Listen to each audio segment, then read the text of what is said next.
গাড়ি একটা চলে যায়, ধোঁয়া ছেড়ে যায়, তারপর রাস্তার ধুলি উদ্ভিদ কণা উঠতে থাকে, এগুলোই আমরা নাক দিয়ে নেই, চুলার পারে যাই, এখান থেকেও গরম বাতাস ঢুকে। আমি খেতে কাজ করতে যাই, উষ্ণ আবহাওয়া, এখান থেকেও গরম বাতাস ঢুকে।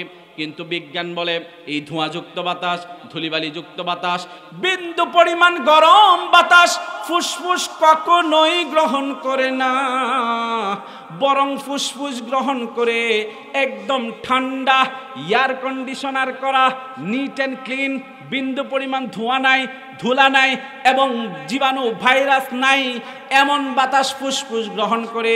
বন্ধুরা আমার, আমাকে বলুন, হযরত উযাইর দেখেন এরপর গোশত আসতেছে, আল্লাহু আকবার, তার চোখের সামনে সব কিছু হচ্ছে, গোশত হচ্ছে শরীরে, গোশত হওয়া শেষ, চোখ হইল গাধার, গাধার পা হইল, সব কিছু হইল, তারপর চামড়া হইল, পুরা চামড়া দিয়ে বডিটাকে চমৎকার করে সাজানো হলো।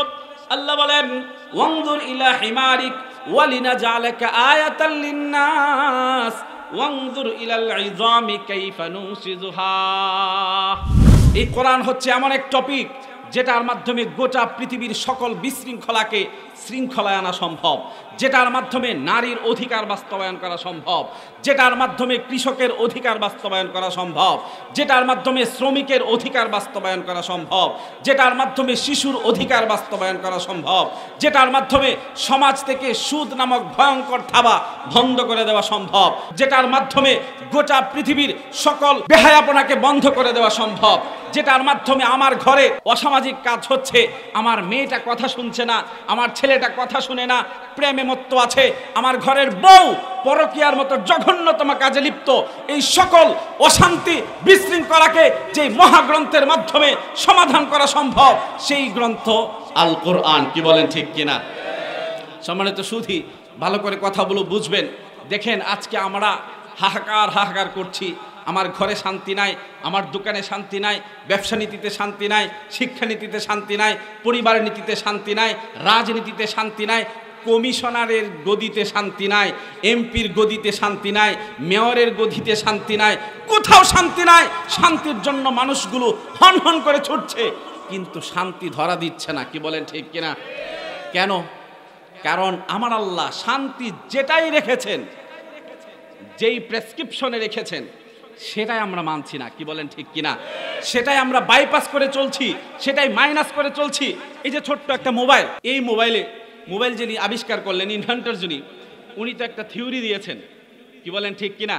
উনি বলেছেন লাল বাটনে ক্লিক করলে কল কেটে যাবে, কল যদি আসে সবুজ বাটনে ক্লিক করলে কল রিসিভ হবে।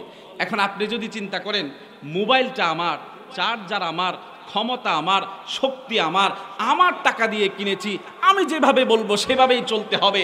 আজকে থেকে আমি লাল বাটনে ক্লিক করে ফোনটা রিসিভ করব। আমি আপনাদের বলি, কিয়ামত পর্যন্ত যদি চেষ্টা করে, কোনোদিনও কি ফোন রিসিভ করতে পারবে? আমার ভাইয়েরা স্পষ্ট করে বুঝবেন, যিনি ছোট্ট একটা মোবাইল বানাইলেন, সবার হাতে হাতে আছে।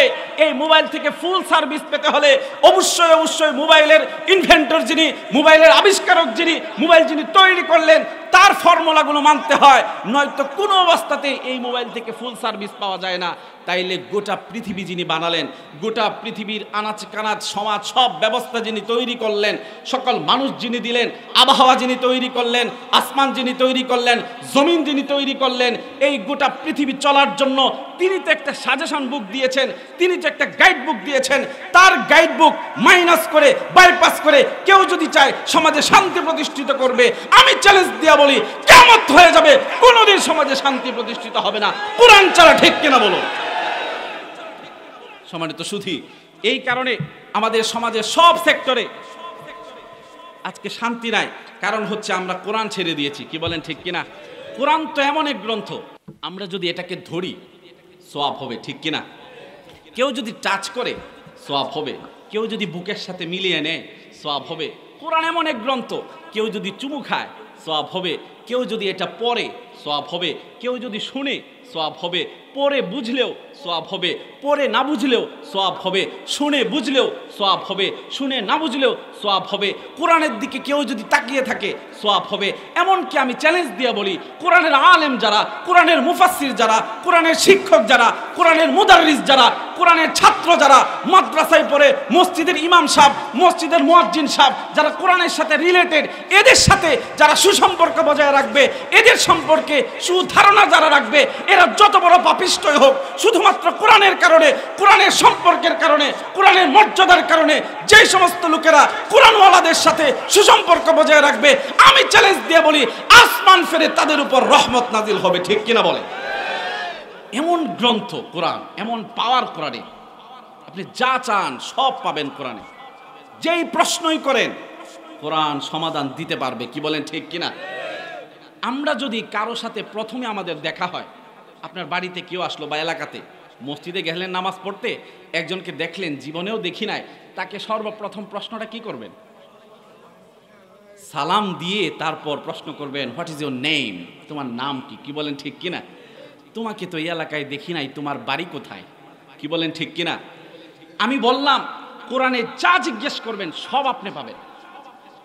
একদম সামাজিক আমরা যেটা করি, সামাজিক একজন মানুষের সাথে দেখা হলে বলি তোমার নাম কি, বাড়ি কোথায়, কোত্থেকে আসছো, কার মাধ্যমে আসছো, এই সামাজিক প্রশ্নগুলো একটু কোরআনকে করে দেখেন না। একটা প্রমাণ আমি দিব, একটু বিজ্ঞানের আলোকে বুঝাবো। সম্মানিত সুধী, একটু মনের কান খুলে কথাগুলো শুনবেন। সম্মানিত সুধী, দেখুন কোরআনকে যদি আমরা প্রশ্ন করি, কোরআন, হে কোরআন, হোয়াট ইজ ইউর নেম? ও কোরআন, তোমার নাম কি? কোরআন উত্তর দিবে। এই প্রশ্নটা কোরআনকে করলেন, কোরআন কিন্তু মুখ ঘুরিয়ে নেবে না, উত্তর দিবে বাল হুয়া কুরআনুম মাজিদ। আল্লাহু আকবার। আমার বন্ধুরা, কোরআনকে যদি প্রশ্ন করেন, ও কোরআন তোমার নাম কি, কোরআন কিন্তু চমৎকার করে উত্তর দিয়ে দে, আমার নাম হচ্ছে কোরআন মাজিদ। কি বলেন ঠিক কিনা? আমার বন্ধুরা, আমরা ন্যাচারালি দ্বিতীয় প্রশ্ন করি, হোয়ার আর ইউ ফ্রম? তুমি কোত্থেকে? মিনাইনা জিত, তোমার বাড়ি কোথায়, কোত্থেকে আসলা? কি বলেন ঠিক কিনা? এই প্রশ্ন করি কিনা? একজন অপরিচিত কারোর সাথে দেখা হলে দ্বিতীয় প্রশ্নটা এটা আমরা করি।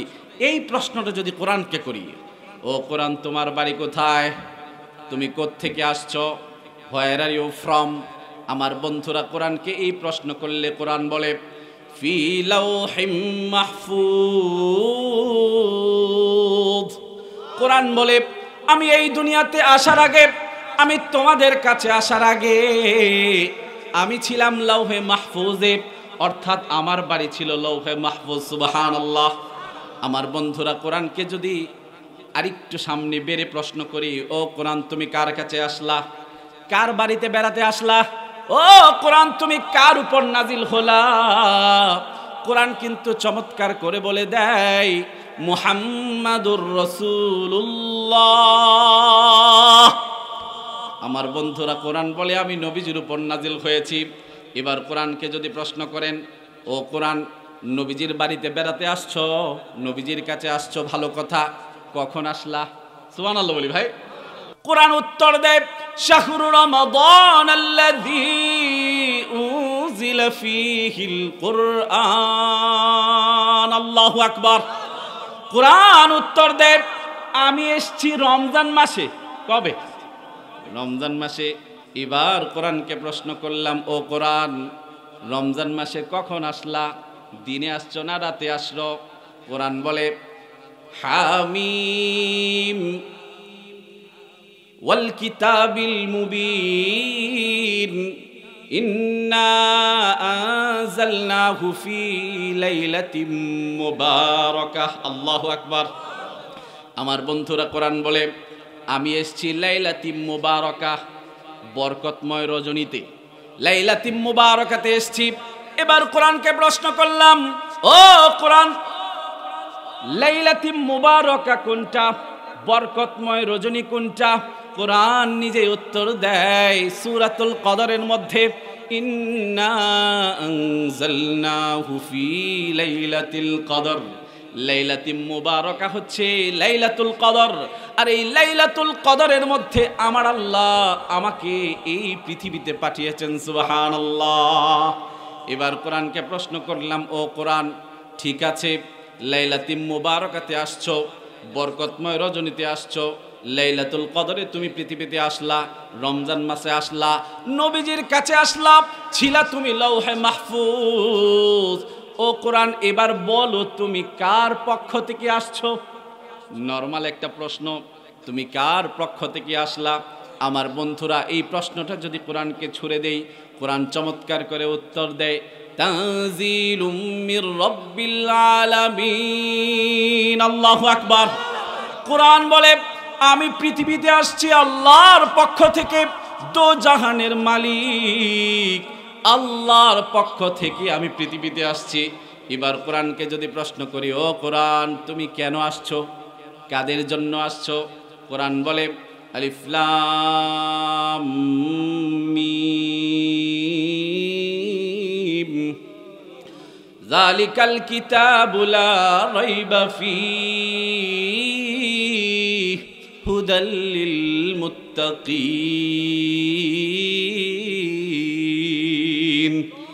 আমার বন্ধুরা, কোরআন বলে যালিকাল কিতাবু লা রাইবা ফীহি, this is the book where of there is no doubt. আল্লাহু আকবার। কোরআন বলে এটা এমন এক বই যেটার মধ্যে বিন্দু পরিমাণ সন্দেহ নাই। আর শোনো, আমি কাদের জন্য এসেছি জানো? হুদাল লিল মুত্তাকিন, আমি মুত্তাকিনদের জন্য এসেছি। এবার কোরআনকে যদি প্রশ্ন করো, ও কোরআন তুমি কি শুধু মুত্তাকিনদের জন্য আসছো? সারা দুনিয়ার মানুষ কি তোমার দ্বারা কোনো উপকার পাবে না? কোরআন এবার বলে না না, আমি যেমন মুত্তাকিনদের জন্য আসছি, ঠিক তদ্রূপ সারা দুনিয়ার সব মানুষের জন্য আসছি।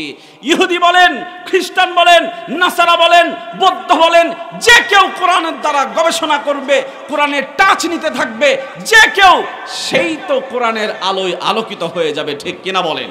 সম্মানিত সুধী, আমাদের অবস্থা হচ্ছে আমরা কোরআন ছেড়ে দিয়েছি, কোরআনকে মাইনাস বাইপাস করে চলছি, যার কারণে আমাদের কপাল পুড়েছে। কোরআন তো আছে আমাদের ঘরে, তাকের উপর আছে, যদি ফুদেই ধুলো উড়ে দূরে চলে যায়, কারণ কোরআন রমজানের জন্য রেখে দিয়েছি, কোরআনটাকে পড়ি না। আমি চ্যালেঞ্জ দিয়ে বলি, কোনো যুবক প্রতিদিন সকালে যদি কোরআন পড়ে তারপর সে ঘর থেকে বের হয়, সে যতক্ষণ বাইরে থাকবে কোনোদিন একটা নারীকেও ইফটিজিং করবে না। কি বলেন ঠিক কিনা? যদি কোনো রিক্সাওয়ালা কোরআন পড়ে প্রতিদিন সকালে রিক্সা নিয়ে বের হয়, প্যাসেঞ্জারের হক নষ্ট করবে না। কোনো প্যাসেঞ্জার প্রতিদিন সকালে কোরআন পড়ে তারপর যদি বের হয়, কোনোদিন কোনো অটোওয়ালা রিক্সাওয়ালার সাথে খারাপ আচরণ করতে পারবে না।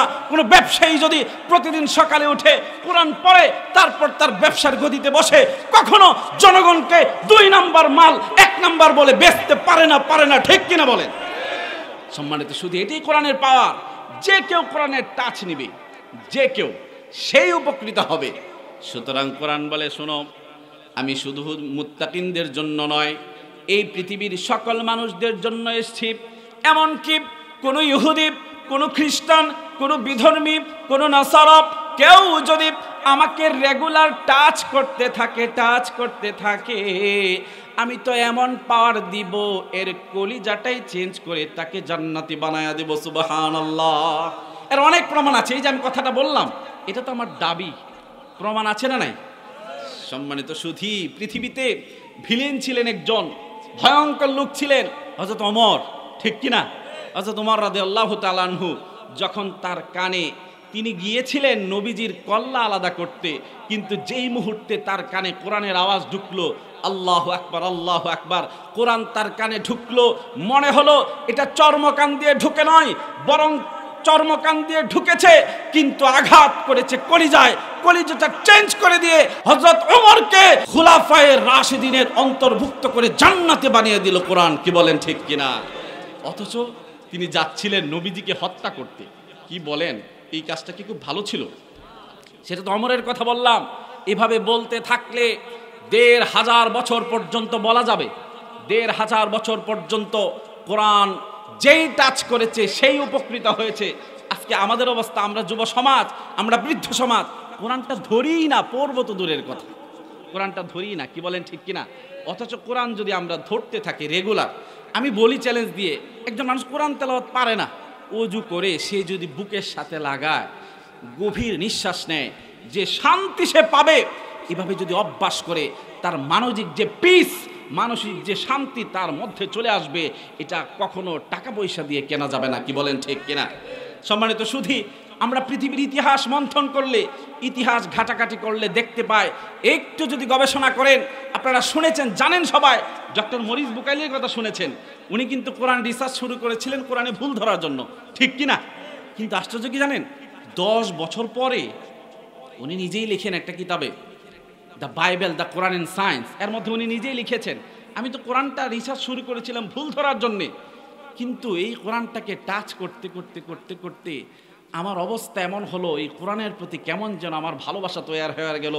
আর ভালোবাসা তো হলোই না, বরং এই কোরআন আমার কলিজাটাকে এমনভাবে প্রিপার্ট করলো, আমি আর ইসলাম কবুল না করে পারলাম না, আমি কালিমা পড়ে মুসলমান হয়ে গেলাম। সুবহানাল্লাহ বলি ভাই, এটা তো জ্বলন্ত প্রমাণ। আপনি গুগলে ঢুকেন, সার্চ দেন, দেখেন ডক্টর মরিস বুকাইলির ইসলাম ধর্ম গ্রহণ করার কাহিনী। আল্লাহু আকবার। আমি বলছি, কোরআনে যা জিজ্ঞেস করবেন কোরআন সব উত্তর দিয়ে দিবে। কি বলেন ঠিক কিনা? কোরআনকে এবার যদি জিজ্ঞেস করেন, ও কোরআন, ঠিক আছে তুমি আসছো এখানে, এবার বলো তো তুমি কি কি পারো, তোমার মধ্যে কি কি পাওয়া যাবে, তুমি কি কি করতে পারবে সমাজে। এবার কোরআন বলে, শোনো আমার মধ্যে কি পাইবা। ওয়ানাজ্জালনা আলাইকাল কিতাবা তিবয়ানাল লিকুল্লি শাই। আল্লাহু আকবার। কোরআন বলে, শোনো আমি সব বিষয় জানি। আল্লাহু আকবার। ছোট থেকে ছোট, বড় থেকে বড়, সূক্ষ্ম থেকে সূক্ষ্ম, যেই বিষয় তুমি আমার মধ্যে খুঁজবা পেয়ে যাইবা। তুমি যদি সায়েন্স সম্পর্কে আমাকে জিজ্ঞেস করো, আমি এমনভাবে সায়েন্সের থিওরি দিব, পৃথিবীর সকল বিজ্ঞানীরা মাথা নত করতে বাধ্য হবে। কি বলেন ঠিক কিনা? তুমি যদি আমার কাছে বায়োলজি সম্পর্কে জিজ্ঞেস করো, পৃথিবীর সকল বায়োলজিস্ট আমার সামনে মাথা নত করবে। তুমি যদি জিওগ্রাফি সম্পর্কে জিজ্ঞেস করো, আমি এমন জিওগ্রাফি জানি, পৃথিবীর সমস্ত জিওগ্রাফি বিশেষজ্ঞরা আমার সামনে মাথা নত করবে। তুমি যদি ভূগোল সম্পর্কে জিজ্ঞেস করো, আমি এটাও জানি। তুমি যদি সায়েন্স সম্পর্কে জিজ্ঞেস করো, আমি এটাও জানি। তুমি যদি অ্যানথ্রোপোলজি সম্পর্কে জিজ্ঞেস করো, আমি এটাও জানি। তুমি যদি সমাজনীতি সম্পর্কে জিজ্ঞেস করো, আমি এটাও জানি। তুমি যদি প্রতিবেশীর হক সম্পর্কে জিজ্ঞেস করো, আমি এটাও জানি। তুমি যদি এতিমের মাল কিভাবে বন্টন করতে হবে, কিভাবে সংরক্ষণ করতে হবে আমাকে জিজ্ঞেস করো, আমি কিন্তু এটাও জানি। আমার বন্ধুরা কি বলেন, কোরআন জানে কিনা? কোরআনকে জিজ্ঞেস করেন, ও কোরআন এতিম সম্পর্কে বলো। কোরআন বলবে, ওয়া আতুল ইয়াতামা আমওয়ালাহুম, ওয়া আতুল ইয়াতামা আমওয়ালাহুম ওয়ালা তাতাবাদদালুল খাবিসা বিত-তাইয়্যিব ওয়ালা তাকুলু আমওয়ালাহুম ইলা আমওয়ালিকুম ইন্নাহু কানা হুবান কাবীরা। আল্লাহু আকবার। এতিম সম্পর্কে বলে কোরআন, শোনো যদি কেউ এতিম হয়ে যায়, তোমার ভাইটা মারা গেছে, ছোট বাচ্চা রেখেছে, এই বাচ্চার ভাগে যে সম্পদ পড়ে, সাবধান, তোমার সম্পদের সাথে মিশিয়ে কখনো খেয়ে ফেলবে না। তুমি যদি এতিমের সম্পদ আত্মসাৎ করো, ঘাস করো, ইন্নাহু কানা হুবান কাবীরা, এটা অনেক বড় অপরাধ। অন্য আয়াতে আল্লাহ বলেছেন, তুমি এতিমের মাল খাইলা না, বরং আগুনের চাক্কা তোমার পেটে তুমি ভরলা। নাউযুবিল্লাহ। আমার বন্ধুরা যে কোনো বিষয়ে জিজ্ঞেস করেন কোরআনকে। যদি মনে করেন যে আমাদের ছেলেদেরকে কেন পড়াবো কোরআন, কোরআন তো শেখালে, ছেলেদেরকে ইংলিশ মিডিয়ামে কিন্ডারগার্টেনে পড়াতে হবে, মেয়েদেরকে কিন্ডারগার্টেনে পড়াতে হবে, ফার্স্ট চয়েস হিসেবে আজকে আমাদের বাচ্চাদের আমরা ভবিষ্যৎ নিজের হাতে নষ্ট করছি। আমরা ফার্স্ট চয়েস হিসেবে কিন্ডারগার্টেনকে বেছে নিচ্ছি, মাদ্রাসাকে বেছে নিচ্ছি না। কেন? কারণ মাদ্রাসায় কোরআন পড়ানো হয়, এত পুরাণ গ্রন্থ, এই গ্রন্থ দিয়ে সমাজ চলে না, এটা পুরানা ব্যাকডেটেড রীতিনীতি। আমি তাদের চোখে আঙুল দিয়ে বলি, শোনো, তুমি যেই আধুনিক বিজ্ঞানের কথা বলবা, তুমি যেই ইংলিশ মিডিয়ামের কথা বলবা, তুমি যেই কিন্ডারগার্টেন শিক্ষা ব্যবস্থার কথা বলবা, পৃথিবীর সমস্ত শিক্ষা ব্যবস্থাকে কোরআনের সামনে রেখে দাও। কোরআন ১৩,০০০ বছর আগে নাজিল হয়েছে, নো প্রবলেম। আল্লাহ পাক এটা এমন ভাবে বানিয়েছেন, এমন ভাবে নাজিল করেছেন, কিয়ামত পর্যন্ত চির নতুন থাকবে। কিয়ামত পর্যন্ত বিজ্ঞানের সকল শাখা কোরআনের সামনে মাথা নত করে দিতে বাধ্য হবে। ঠিক কিনা বলো? একটু জিজ্ঞেস করেন না বিজ্ঞান সম্পর্কে। হে কোরআন, তুমি একটু ওযুর ফজিলত বর্ণনা করো। কোরআন বলে ওযু করতে যাইবা, ভালো কথা, ফাগসিলু ওয়ুজুহাকুম ওয়া আইদিয়াকুম ইলাল মারাফিক। ঠিক কিনা বলুন?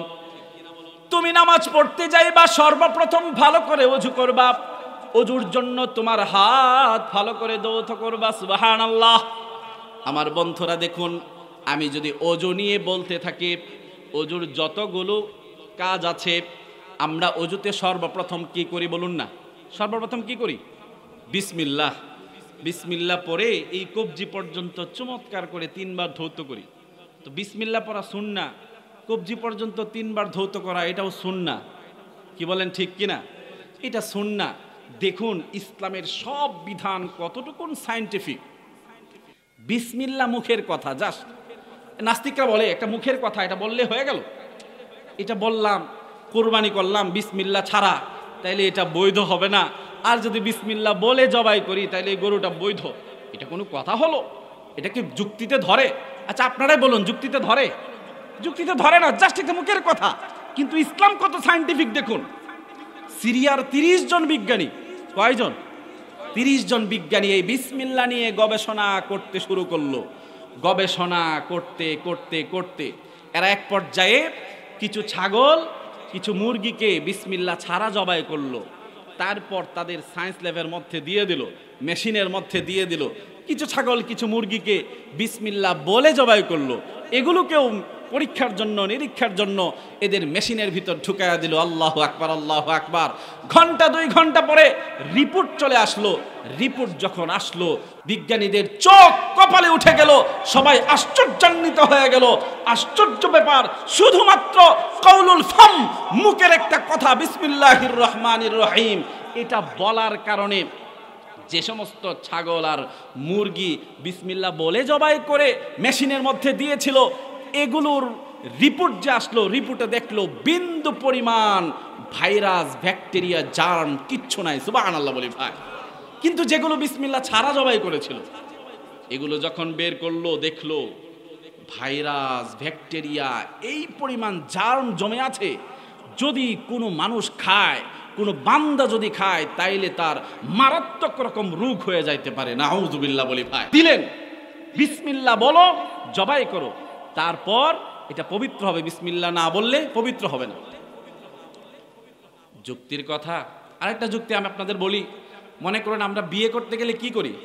সাক্ষীদের সামনে বিসমিল্লাহি কবিলতুহা, আর ছেলে বলে বিসমিল্লাহি কবিলতুহু। ঠিক কিনা কোন? এই যে কবুল, বিসমিল্লাহ কবুল, বিসমিল্লাহ কবুল বললো, মুখের একটা কথা, এটা বলার কারণে এদের মেলামেশা সম্পূর্ণ বৈধ।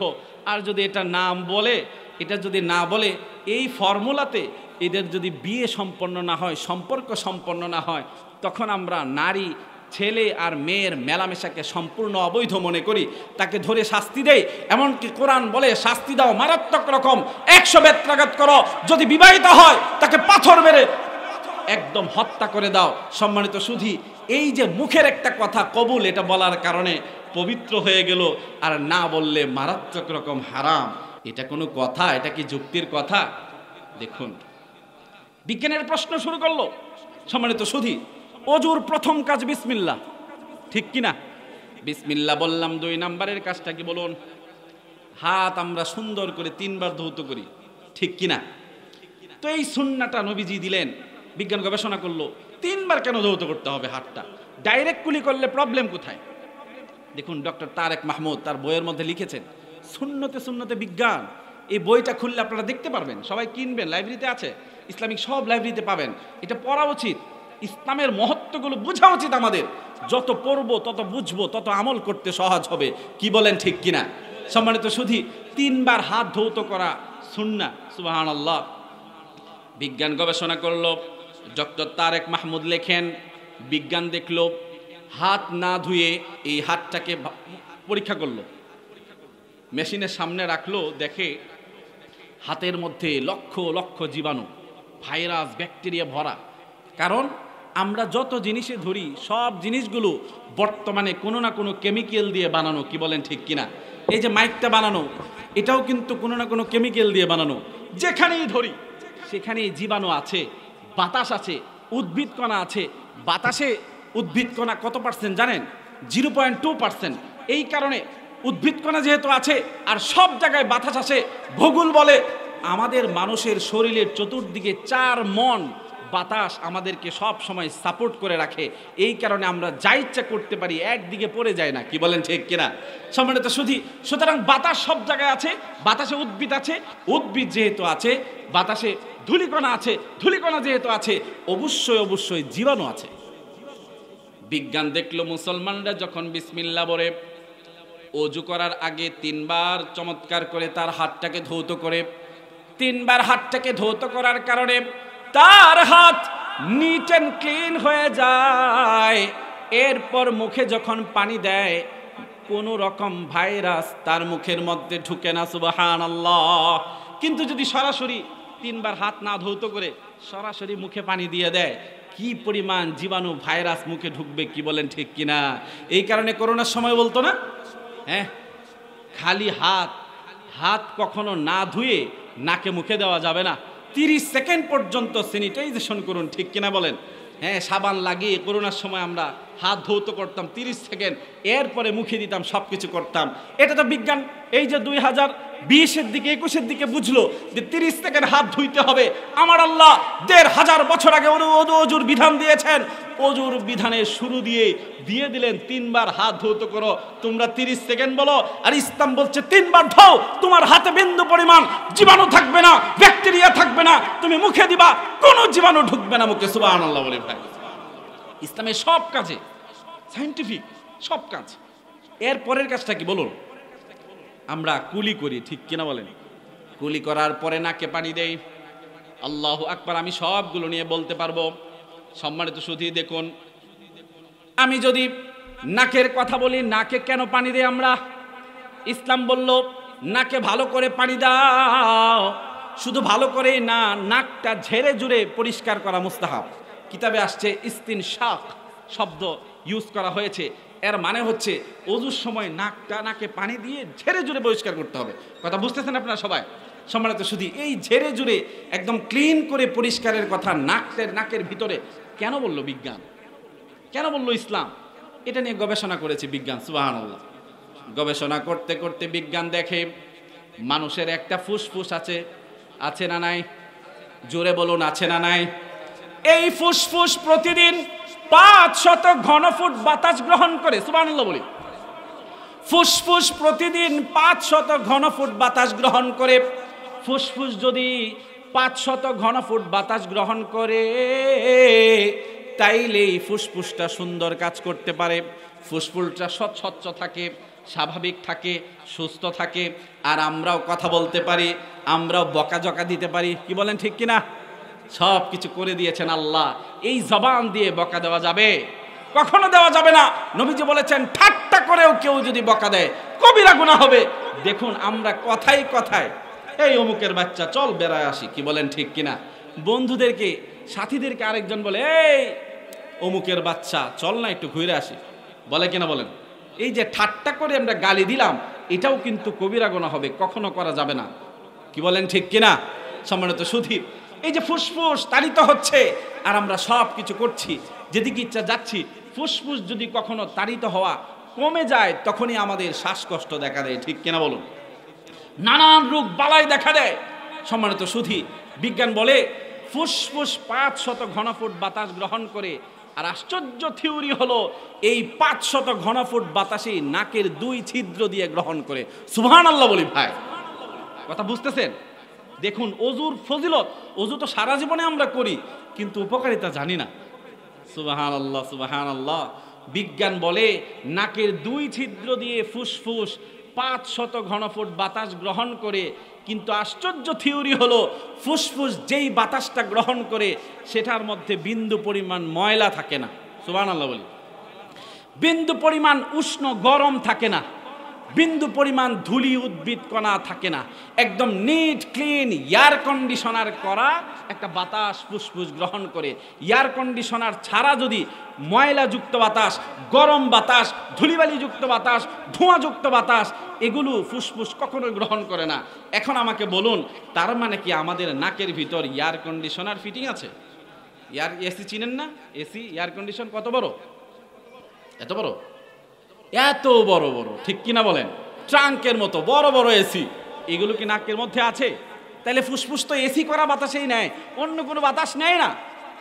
অথচ আমার সমাজে আমরা রাস্তা দিয়ে যখন চলি, মোটর সাইকেল একটা চলে যায়, ধোঁয়া ছেড়ে যায়, গাড়ি একটা চলে যায়, ধোঁয়া ছেড়ে যায়, তারপর রাস্তার ধুলি উদ্ভিদ কণা উঠতে থাকে, এগুলোই আমরা নাক দিয়ে নেই, চুলার পারে যাই, এখান থেকেও গরম বাতাস ঢুকে। আমি খেতে কাজ করতে যাই, উষ্ণ আবহাওয়া, এখান থেকেও গরম বাতাস ঢুকে। কিন্তু বিজ্ঞান বলে এই ধোঁয়াযুক্ত বাতাস, ধূলিবালিযুক্ত বাতাস, বিন্দু পরিমাণ গরম বাতাস ফুসফুস কখনোই গ্রহণ করে না, বরং ফুসফুস গ্রহণ করে একদম ঠান্ডা এয়ার কন্ডিশনার করা নিট অ্যান্ড ক্লিন, বিন্দু পরিমাণ ধোঁয়া নাই, ধুলা নাই এবং জীবাণু ভাইরাস নাই, এমন বাতাস ফুসফুস গ্রহণ করে। বন্ধুরা আমার, আমাকে বলুন, এমন 500 ঘনফুট বাতাস নাক দিয়ে ঢুকে, তার মানে নিঃসন্দেহে এখানে কোনো ক্ষুদ্রতি খেলা আছে, কি বলেন ঠিক কিনা? ক্ষুদ্রতি খেলা আছে। কি খেলা? বিজ্ঞান বলে মানুষের নাকের 2 ছিদ্রের মধ্যে আল্লাহ পাক প্রতিদিন পিচ্ছিল পদার্থ তৈরি করে দেন। সুবহানাল্লাহ বলে। পিচ্ছিল পদার্থ তৈরি করেন কি পরিমাণ জানেন? 1 থেকে 1.5 গ্যালন। 1 থেকে 1.5 গ্যালন। গ্যালন হিসাবটা বুঝেন না আপনারা?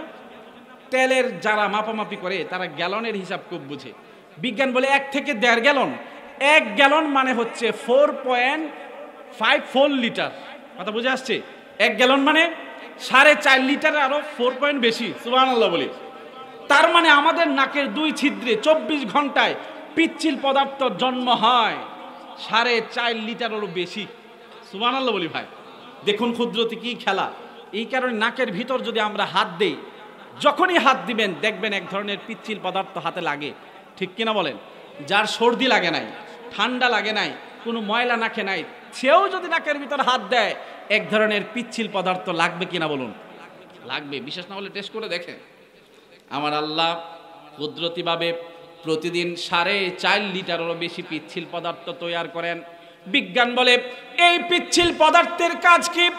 এই পিচ্ছিল পদার্থের কাজ হলো এই যে ফুসফুস 500 ঘনফুট বাতাস গ্রহণ করে, এই বাতাসটা যখন নাকের কাছে আসে তখন ক্ষুদ্রতিভাবে সেকেন্ডে সেকেন্ডে প্রায় 15 মিলিয়ন করে বিজ্ঞান বলে এই পিচ্ছিল পদার্থ বাতাসকে এয়ার কন্ডিশনার করে এবং ময়লাগুলো আটকে রেখে, গরমগুলোকে রেখে দেয়, ধোঁয়াগুলোকে রেখে দেয়, ভাইরাস রেখে দেয়, জীবাণু রেখে দেয়, একদম নিট অ্যান্ড ক্লিন করে। এয়ার কন্ডিশনার বাতাস এই 4.5 লিটারেরও বেশি পিচ্ছিল পদার্থ, পিছলা পদার্থ, ওই পদার্থটা বাতাসটাকে এয়ার কন্ডিশনার করে তারপর ফুসফুস পর্যন্ত পৌঁছায়। সুবহানাল্লাহ। আর ফুসফুস গ্রহণ করে আর আমরা সুস্থ থাকি। সুবহানাল্লাহ, সুবহানাল্লাহ। আমার বন্ধুরা, আপনি কোরআনকে যাই বলবেন, ইসলামকে যাই বলবেন, সব সমাধান দিয়ে দিবে। শুধু সমাধানই দিবে না, বরং বিজ্ঞানসম্মত সমাধান দিবে। কি বলেন ঠিক কিনা? বন্ধুরা আমার, আমি বলতেছিলাম কোরআনকে যদি প্রশ্ন করি, ও কোরআন এবার আমাকে বলো তো, এ কোরআন তুমি কি ইতিহাস জানো? হ্যাঁ, ইতিহাস জানে কিনা বলুন? কোরআন যদি ইতিহাস বলতে শুরু করে সারা পৃথিবীর সকল ঐতিহাসিক, সকল ইতিহাসবেত্তা ফেল হয়ে যাবে, কোরআনের সামনে মাথা নত করতে বাধ্য হবে। ঠিক কিনা বলেন? সম্মানিত সুধী, কোরআনকে যদি প্রশ্ন করো, কোরআন গল্প জানোনি? গল্প জানো? কিচ্ছা জানো? ড্রামা এগুলো বলতে পারো? কোরআন বলবে, শোনো, আমি এমন গল্প জানি, এমন গল্প জানি যেই গল্প পৃথিবীর কোনো মাথায় আসে নাই, পৃথিবীর কোনো মাথায় আজ অব্দি আসে নাই। কোন ড্রামাটিস্ট, কোন মেলোডিস্ট, কোন স্ক্রিপ্ট রাইটিস্ট যদি কখনো গল্প লিখে, নাটক লিখে, সিনেমা লিখে এবং যেটা আমাদের মাথায় ধরে না এই টাইপের সিনেমার গল্প, নাটকের গল্প যদি লিখে, তাইলে এরা শুরু দিয়েই লিখে দেয় এটা সম্পূর্ণ কাল্পনিক। কি বলেন, ঠিক কিনা? কাল্পনিক গল্পের বইয়ের শুরু দিয়েই দেখবেন লেখা, উপন্যাসের বইয়ের শুরু দিয়েই লেখা এটা কাল্পনিক। যদি কারো সাথে মিলে যায় তাইলে এতে আমরা খুবই দুঃখিত, বাস্তব জীবনের সাথে মিলে গেলে দুঃখিত, কিন্তু এটা কাল্পনিক। এর মানে হচ্ছে পৃথিবীর সমস্ত গল্পকার, সমস্ত ড্রামাটিস্ট এরা অবশ্যই অবশ্যই মিথ্যার আশ্রয় নিয়ে কাল্পনিকভাবে গল্প লিখে। কি বলেন, ঠিক কিনা? আমার বন্ধুরা, কোরআন বলে শোনো, আমি কিন্তু কাল্পনিক গল্প বলি না, আমি কিন্তু কাল্পনিক গল্প বলি না, আমি এমন গল্প বলবো যেই গল্প পৃথিবীর সকল গল্পকারদের মাথা ঘুরে যাবে। তাদের মাথায় এ ধরনের গল্প আসতেও পারে না, কল্পনাও করতে পারে না। অথচ আশ্চর্য থিওরি হচ্ছে, আমি যেই গল্পটা বলবো সেই গল্পটা 100% সত্য। সুবহানাল্লাহ বলি ভাই, ঠিক কিনা? কোরআনকে বলুন একটা গল্প বলতে, চলুন না বলি ও কোরআন একটা গল্প শোনাও। সম্মানিত শুধু ছোট্ট একটা গল্প বলে তারপর আমি আলোচনা সামনে নিব। ছোট্ট একটা গল্প, এটা জাস্ট কোরআন কি ধরনের আশ্চর্যজনক গল্প বলে সেটা বুঝাতে আমি গল্পটা বলছি। সম্মানিত শুধু কোরআন হযরত উযাইরের কথা বলেছেন। হযরত উযাইর 3 পারার 2 নাম্বার পৃষ্ঠা খুলে দেখবেন, তাফসীরের কিতাব যাদের বাসায় আছে খুলে দেখবেন, 3 পারার 2 নাম্বার পৃষ্ঠায় কোরআন একটা গল্প বলেছে হযরত উযাইর আলাইহিস সালামের। কোরআন বলে, আও কাল্লাযী মাররা আলা ক্বরিয়া ওয়া হিয়া খাবিয়াতুন আলা উরুশিহা। আল্লাহু আকবার। কোরআন বলে শোনো, হযরত উযাইর আলাইহিস সালাম একটা গ্রামের পাশ দিয়ে যাচ্ছিলেন। ওই গ্রামটা যখন তার চোখের সামনে পড়ল, উনি দেখলেন গ্রামের মানুষগুলোকে মেরে ফেলা হয়েছে। গ্রামের যে বসত বাড়ি ছিল, বিল্ডিংগুলো ছিল, সবগুলোকে ধ্বংসযজ্ঞ চালিয়ে ধ্বংসস্তূপে পরিণত করা হয়েছে।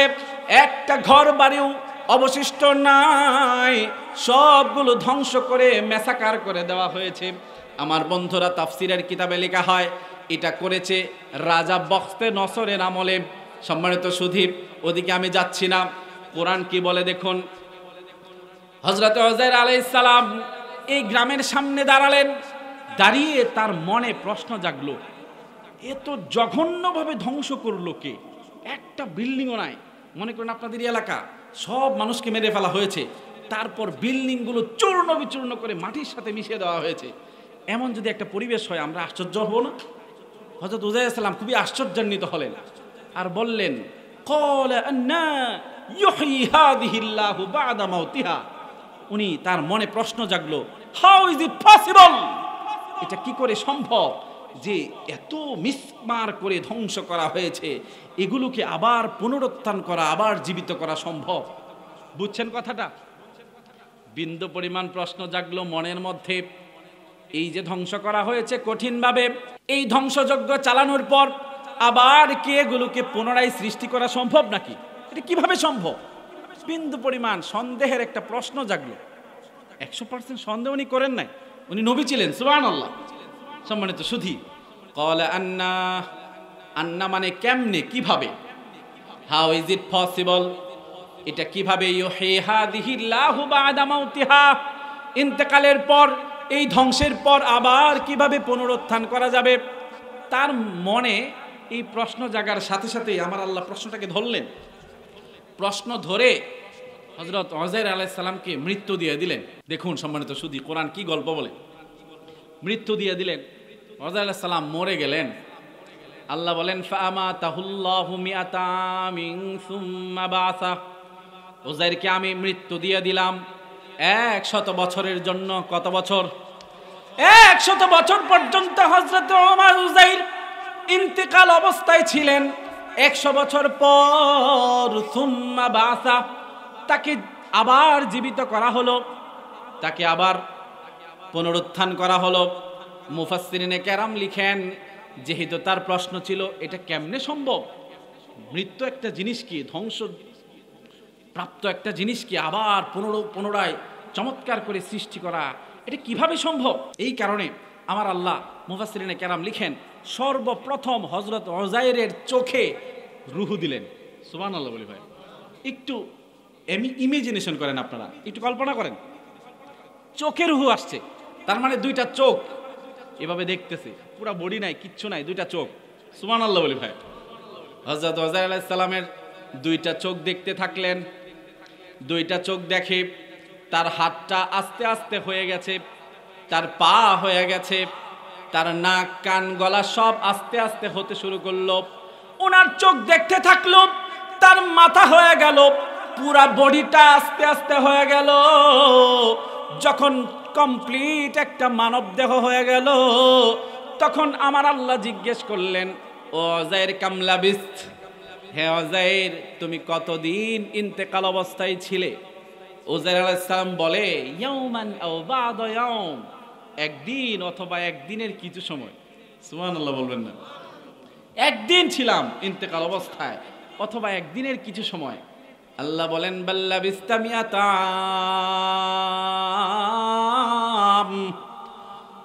আল্লাহ বলেন উযাইর শোনো, একদিন নয়, একদিনের কিছু সময় নয়, বরং তুমি ইন্তেকাল অবস্থায় ছিলে 100 বছর। আল্লাহু আকবার, 100 বছর। তোমার প্রশ্ন ছিল, হাউ ইজ ইট পসিবল, আবার কিভাবে পুনরায় সৃষ্টি করা এটা সম্ভব? এবার দেখো উযাইর, তোমার কি মনে নাই তোমার সাথে কি কি ছিল?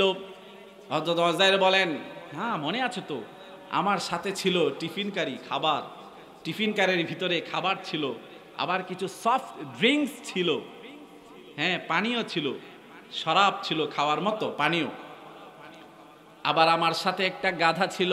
সুবহানাল্লাহ বলি।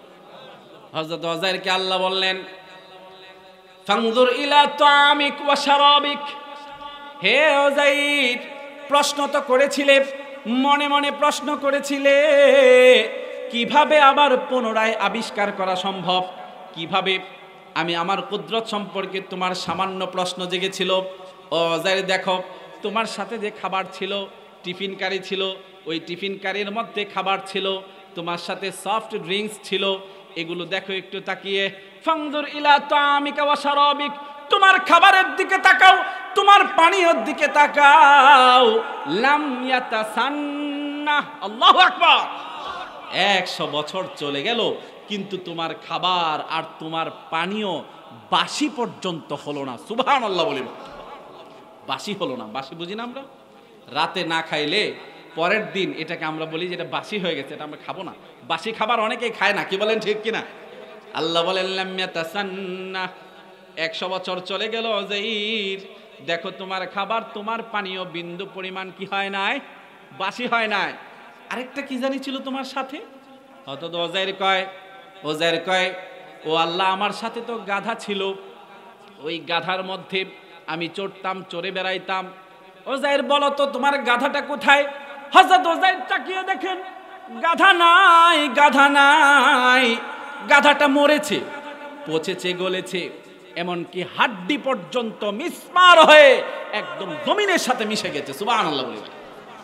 থানবী রহমতুল্লাহ আলাইহি কিতাবে লিখেন, এই যে হাড্ডি যেই জায়গাতে মিসমার হয়ে গিয়েছিল, ওই জায়গাটা চিকচিক চিকচিক করতেছিল, সাদা সাদা দেখা যাচ্ছিল। হযরত উযাইর দেখেন, আল্লাহ বলেন, ওয়ানজুর ইলা হিমারিক, ওয়ানজুর ইলা হিমারিক ওয়ালিনাজআলাকা আয়াতাল লিন্নাস। ও উযাইর, তোমার গাধার দিকে তাকাও, দেখো তোমার গাধাকে আমি কি করে মানব জাতির জন্য নিদর্শন বানিয়ে রাখি। হযরত উযাইর দেখেন, গাধার যে হাড্ডি মিসমার হয়ে গেল, একদম মাটির সাথে মিশে ধুলি উদ্ভিদ কণায় পরিণত হলো, এই হাড্ডি আস্তে আস্তে করে জোড়া লাগতেছে। সুবহানাল্লাহ বলবেন না?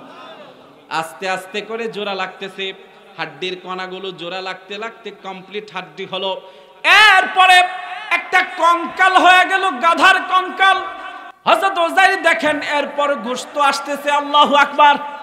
তার চোখের সামনে সব কিছু হচ্ছে, গোশত হচ্ছে শরীরে, গোশত হওয়া শেষ, চোখ হইল গাধার, গাধার পা হইল, সব কিছু হইল, তারপর চামড়া হইল, পুরা চামড়া দিয়ে বডিটাকে চমৎকার করে সাজানো হলো। আল্লাহ বলেন ওয়ানজুর ইলা হিমারিক ওয়ালিনাজালাকা আয়াতাল লিন্নাস ওয়ানজুর ইলাল ইযামি কাইফা নুসিজুহা। তোমার গাধার হাড্ডির দিকে তাকাও, চামড়ার দিকে তাকাও, এটাকে আমি কিভাবে পুনরায় সাজিয়ে দেই। হযরত ওযাইর দেখেন গাধাটা আপনি তার শরীরের মধ্যে গোশত আর হাড্ডি হওয়ার পর চামড়া চমৎকার করে শরীরটাকে মুড়ায় দিল। সুবহানাল্লাহ। শুধু মুড়াই দিল না, পুরা বডিটা যখন কমপ্লিট হয়ে গেল, আমার আল্লাহ গাধার ভিতরেও রূহ দিয়ে দিলেন, আর গাধাটা বে বে করে নাচানাচি করতে শুরু করে দিল। সুবহানাল্লাহ। চিন্তা করছেন, গাধা এখন নাচানাচি করছে। উযাইর আলাইহিস সালামের প্রশ্ন ছিল যে এটা কিভাবে সম্ভব, পুনরায় আবিষ্কার করা কিভাবে সম্ভব? আমার আল্লাহ পুনরায় আবিষ্কার শুধু করলেনই না, তাকে মৃত্যু দিলেন। হযরত ওযাইরকে মৃত্যু দিলেন, তারপর তার চোখের সামনে তার বডি বানালেন। তার খাবার যেটা ছিল 100 বছর চলে গেছে, বাসি পর্যন্ত হয় নাই, নষ্ট হবে তো বহু দূর কি বাত হ্যায়। এরপর তার গাদার বডিটা তার চোখের সামনে হলো, গাদাটা এখন ব্যয় ব্যয় করছে। আল্লাহু আকবার, আল্লাহু আকবার। কোরআন গল্প বলা শুরু করলে দেখুন কি ধরনের গল্প বলে। এমন গল্প বলে, এই গল্পের সামনে আমি চ্যালেঞ্জ দিয়ে বলতে পারি পৃথিবীর কোনো মাথা এই গল্পের সামনে দাঁড় হতে পারবে না। ঠিক কিনা বলুন? আশ্চর্য গল্প। আমার বন্ধুরা, কোরআনকে যদি প্রশ্ন করেন, ও কোরআন তোমার মধ্যে কি সব পাওয়া যাবে? কোরআন কিন্তু চমৎকার উত্তর দিবে। ওয়ানাজ্জালনা আলাইকাল কিতাবা তিবিয়ানাল লিকুল্লি শাই। তুমি আমার মধ্যে যা চাও সব কিছু তোমাকে দিতে পারবো। তুমি যদি তোমার ফ্যামিলিটা সুন্দর করে চালাতে চাও, আমার কাছে জিজ্ঞেস করো তোমার ফ্যামিলি কি করে তুমি সুন্দর করে চালাইবা, আমি বলে দেব। তোমার ব্যবসাটা তুমি কিভাবে চালাইবা, আমাকে জিজ্ঞেস করো, আমাকে ফলো করো। আমার বন্ধুরা, কোরআন বলে তোমার ব্যবসা লাভজনক কিভাবে হবে, হারাম হবে না, সব থিওরি আমার কাছে জিজ্ঞেস করো, আমি বলে দিব। তোমার রাজনীতি তুমি কিভাবে চালাইবা, তোমার ইউনিয়ন পরিষদ, তোমার কমিশনারের অফিস কিভাবে চালাইবা, আমাকে জিজ্ঞেস করো না, কোরআনকে জিজ্ঞেস করো, কোরআন সব বলে দিবে। এমন ভাবে বলবে, যদি কেউ কোরআন মেনে তার ইউনিয়ন পরিষদ চালায়, তার কমিশনারের অফিস চালায়, এই কমিশনারের মাধ্যমে জনগণের বিন্দু পরিমাণ সম্পদ নষ্ট হওয়ার সম্ভাবনা থাকবে না। কি বলেন ঠিক কিনা? আমার বন্ধুরা, কোরআনকে যদি প্রশ্ন করো, কোরআন রাষ্ট্র চালানির সিস্টেম জানোনি? আমার বন্ধুরা, কোরআন দ্বারা বিশ্ব নবীজি রাষ্ট্র চালিয়েছেন। ঠিক কিনা বলুন? বিশ্ব নবীজি রাষ্ট্র চালিয়েছেন, শুধু বছরের পর বছর নয়, হাজার হাজার শত শত বছর নয়, অল্প কয়েকটা বছর, মাত্র 30 বছরের মতো, মাত্র 13 বছর নবীজির উপর কোরআন নাজিল হলো। 23 বছর পর্যন্ত এই 23 বছরে নবীজি সমাজ ব্যবস্থাকে কোরআনের মাধ্যমে এমনভাবে সাজালেন। আমরা যদি কোনো যুগের কথা বলি, তাইলে নবীজির যুগকে খায়রুল কুরুনি বলি। সোনালী যুগ কোনটা ছিল? নবীজির যুগ ছিল। সময়কাল কত? মাত্র 23 বছর, সামান্য সময়। নবীজির এই যুগটা কোরআনের মাধ্যমে চালাইছেন। খোলাফায়ে রাশিদিনের 30 বছর কোরআনের মাধ্যমে চালাইছেন। আর ওই যুগ থেকে আমরা শিক্ষা নেই। ইতিহাস মন্থন করে দেখুন, কোরআনের মাধ্যমে যেই যুগ চলেছিল, নবীর যুগ, সাহাবাদের যুগ, তাবেঈনদের যুগ, খোলাফায়ে রাশিদিনের যুগ, উমর ইবনে আব্দুল আজিজের যুগ, যেই যুগ কোরআনের মাধ্যমে চলছিল, ওই যুগ ইতিহাসে যেই পরিমাণ কমপ্লিট যুগ ছিল, যেই পরিমাণ কমপ্লিট সমাজ ব্যবস্থা দিয়েছিল, আজ অব্দি মানবতন্ত্র দিয়ে, গণতন্ত্র দিয়ে, সোশিয়ালিজম দিয়ে, ক্যাপিটালিজম দিয়ে কেউ কখনো সমাজ ব্যবস্থা কমপ্লিটলি চালাতে পারে নাই। ঠিক কিনা বলুন? এই কারণে আমরা আমাদের সমাজ, আমাদের জীবন, আমাদের বাচ্চাদেরকে আদর্শ মানুষ বানাতে, পরিবারটাকে সুন্দর করতে, আমাদের বউকে পর্দানিসীন বউ বানাতে, এদের কলিজায় কোরআনের আলো ঢুকিয়ে দিতে হবে। আমি চ্যালেঞ্জ দিয়ে বলি, বাচ্চার কলিজায় যদি কোরআনের আলো ছোট সময় ঢুকিয়ে দেওয়া হয়, এই বাচ্চা কোনোদিন মা বাবাকে বৃদ্ধাশ্রমে রাখবে না। কি বলেন ঠিক কিনা? কোরআনের আলো যদি বউয়ের অন্তরে থাকে, বউয়ের অন্তরে যদি থাকে, অথবা এই ঘরে যদি প্রতিদিন কোরআনের তেলাওয়াত হয়, এই বউ কোনোদিন পরকীয়ার মতো জঘন্য সম্পর্কে লিপ্ত হবে না। ঠিক কিনা বলুন? কোরআনের আলো যদি স্বামীর অন্তরে থাকে, এই স্বামী কোনোদিন বউয়ের উপর নির্যাতন অত্যাচার এমনকি যৌতুক নামক ভয়ঙ্কর ভিক্ষানে বৃত্তি করতে পারবে না, ঠিক কিনা বলুন? এই কারণে আমরা আমাদের জীবনের শেষ টার্গেট, জীবনের সর্বশেষ পলিসি হিসাবে কোরআনকে গ্রহণ করব, বাচ্চাদেরকে ফার্স্ট চয়েস হিসেবে কোরআনের শিক্ষাটাকে সর্বাগ্রে রাখবো। সবাই রাজি আছেন তো ইনশাআল্লাহ? আল্লাহ পাক আমাদেরকে বুঝার আমল করার তৌফিক দান করুন, কোরআন থেকে শিক্ষা নেওয়ার, কোরআনের মাধ্যমে নিজের জীবনকে আলোকিত করার তৌফিক দান করুন। যাই আলোচনা করলাম আমল করার তৌফিক দান করুন আমাকে এবং আমাদের সবাইকে। হাযা ওয়া আখিরু দাওয়ানা আলহামদুলিল্লাহি রাব্বিল আলামিন।